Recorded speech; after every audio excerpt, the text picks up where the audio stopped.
in foster care at that time. His mother passed away, and he's in foster care. He's living with a foster family, a very loving foster family. And he wanted to live with his father. Who doesn't want to live with their father? Whoever their father is. He's his father. Time goes on. This very typical horrible situation within the house at 1356 Femme Drive escalated a lot more quickly than we think about in these situations. And if you think back to some of the telling things that Gowker said up here, he is very, very funny, very happy, very sad, very quick. That's what he said. Every once in a while, what he's really about comes out if you pay attention. Amanda understood where this was going, and she understood she had to terminate her pregnancy, and then she did that. And he was furious about that. He took his child. I think that he cared about that child. It was his possession. And you don't take things from him.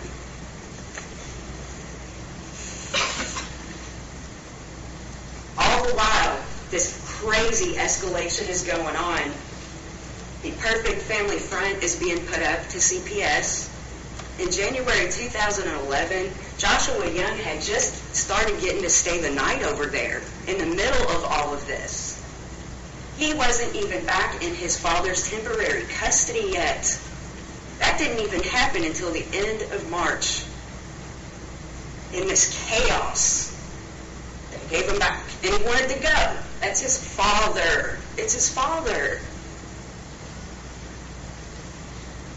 He'd been there 6 weeks, and Trey was dead. May 10th, May 11th.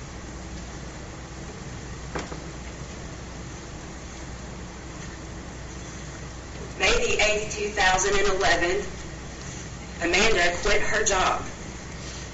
This escalation, any minute, you can feel it coming any minute now. This is classic stuff. You can't work. I don't want you to work.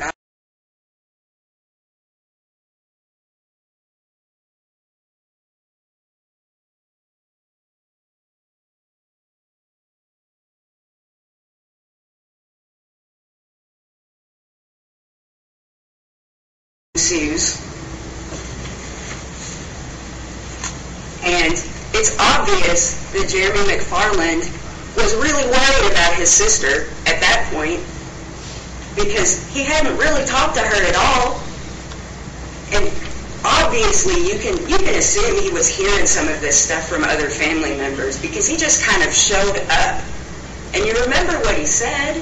He pulls up and Gowker is scowling until he rolls his window down. He was just trying to get into this situation and diffuse it and protect his sister.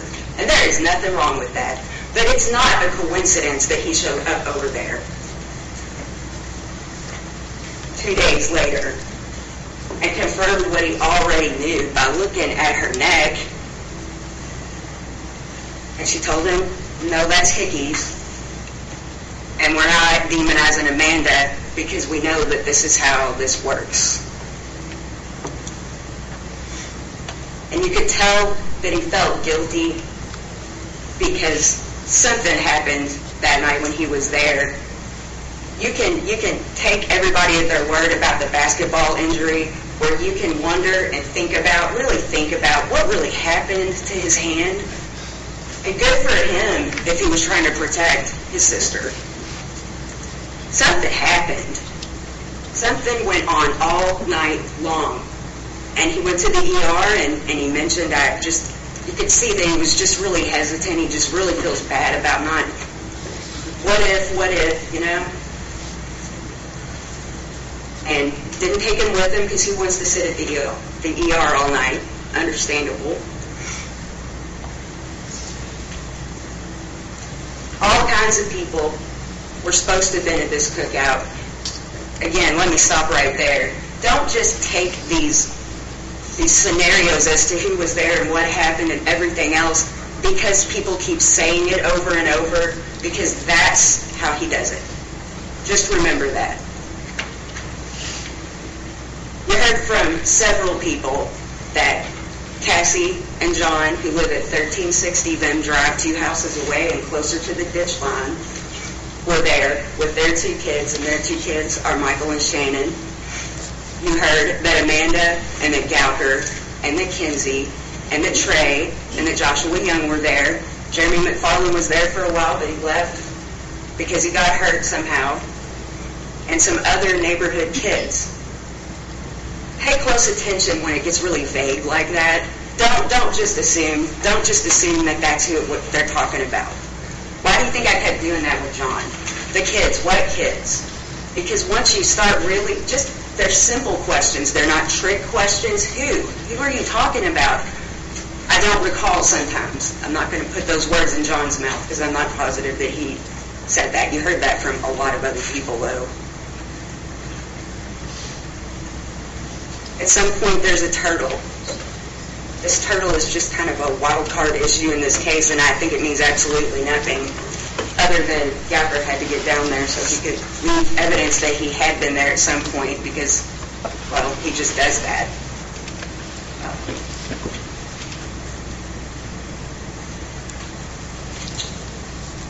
From that point forward, nothing is clear, and we don't know what the heck happened that night. And what you have to do is accept that we'll never know. Don't convict this boy because you don't know and he didn't cry at a funeral. We disputed that, obviously. We're insulted that we had to, but don't just convict because you don't know. We don't know who unscrewed the back porch light bulbs. We don't know why they did that. We don't know if it's because Amanda and Josh Gowker were going to have sex. We don't know if it's because Josh Gowker was going to ambush somebody.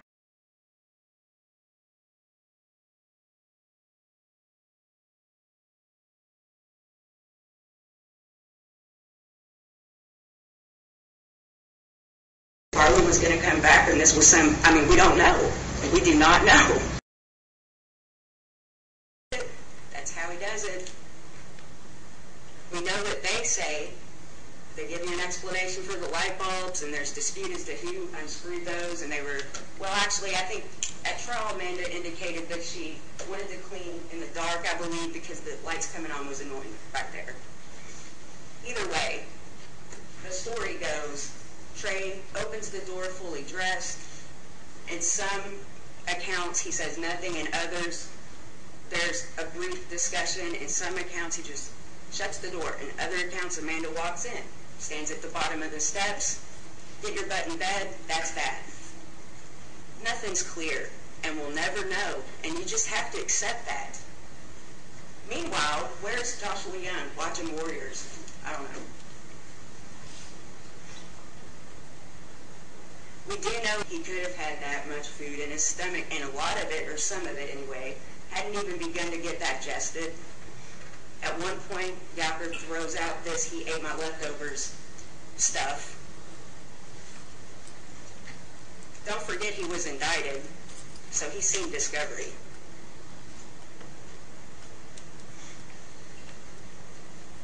Video doesn't lie, though. He knows that. He acknowledged that. He enjoys being recorded, obviously. You saw how he was acting. We do know one thing about where he was that night and where Amanda was, and that is for a 2 to 5 minute window, they were at Circle K on Preston Highway buying 2 packs of cigarettes, 1 for each person, their brands, Marlboro Reds, Marlboro Lights. We know this because just like he always does, there's an empty pack of both in the bedroom wastebasket with a banana peel and a white grape wrapper. Some things just are too perfect. They're just too perfect. On that note, don't forget, there is no video. There is no video, and they got caught lying about that. Because when Gowker was at homicide with his phone in his hand, talking to the detective, he knew the more graphic he described what was on his phone to support this alibi. It's all about alibis for him. And you can only do that with recordings. Really do that. Airtight. Why do you think he went there after he killed him? He pulls his phone out and says, we made this porn, it involved a banana, you want to see it? And who wouldn't be like that, you know? And the detective acknowledged that he did that. But Amanda said that that was taped on her phone. There's no video. There's not one. So why is there a banana peel in the bedroom wastebasket with 2 separate empty cigarette packs, one for each person, their brand, Marlboro Reds and Marlboro Lights, and a white grape wrapper? A white grape wrapper was found down there at the spot. It's too perfect. He's toying with them.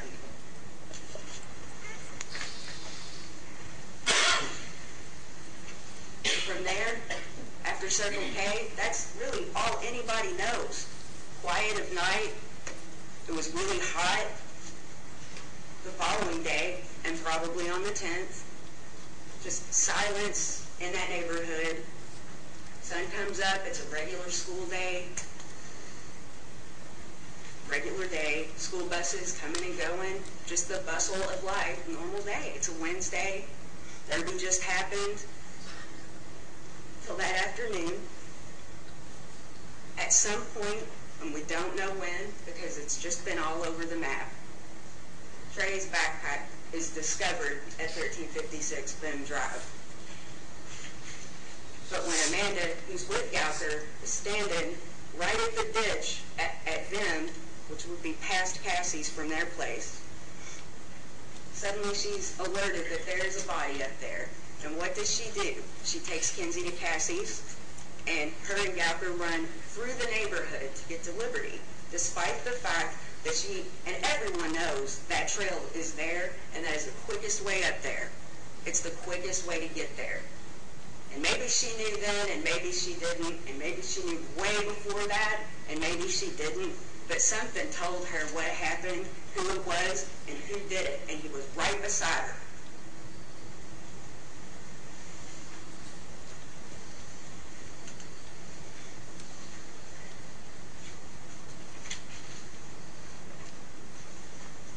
At Liberty, they thought it was a man at first because Trey was a big boy.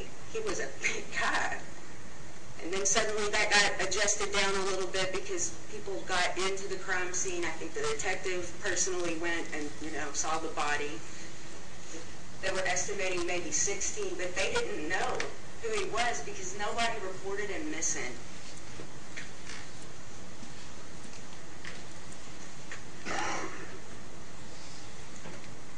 So finally, the decision's made, but Terry Zwicker can see if it's his son. And when he does that, he falls to his knees and loses his mind just like anybody else would. And 5 minutes later, he was in Detective Russ's car saying, I know, and he didn't offer this. He was asked, do you think this guy, talking about Gowker, is capable of this? Oh, yeah. And very much takes the high road in giving a little synopsis of what the basis of that belief is. And nobody listened to him. Not that day. Because Gowker and Amanda were separately being interviewed by another detective, and all he was talking about was Bridgewood. And he acknowledged, not that anybody really needs him to acknowledge, that there was a reason for that. It's all strategy. They were going to look at Joshua Gowker, and there's a reason he didn't say, I have the record, whoa, she looks injured. There's a reason for that. You're going to jail at that point. There was probable cause at that point. He was a person of interest, at least. I'd want to speak with them more. They did twice at the scene while he sat there and asked to see the body over and over and over and wanted a picture so he could see what he did when it was daytime and see the facial imprint in the ground.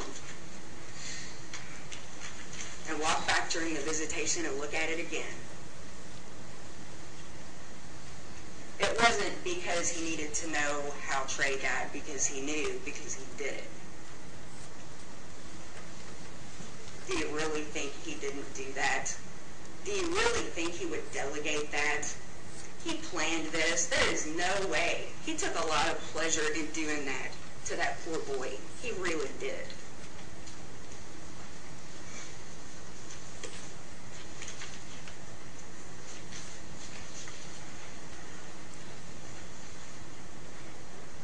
Gallagher was pretty disgusted with the police investigation in this case, and that's why he may or may not have gotten himself indicted.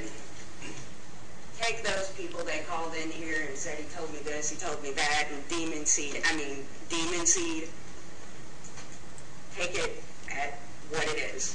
Whether he said those things to those guys or not, we don't care because we don't believe anything he says anyway. So that's where you get stuck. This investigation into Joshua Young, you notice how he's not even coming up? It's because he wasn't even there. Wasn't even there, he has no motive. I mean, the reason they even looked at him is because of Joshua Gallagher. Because he cried. He cried and he felt horrible for Trey, and they know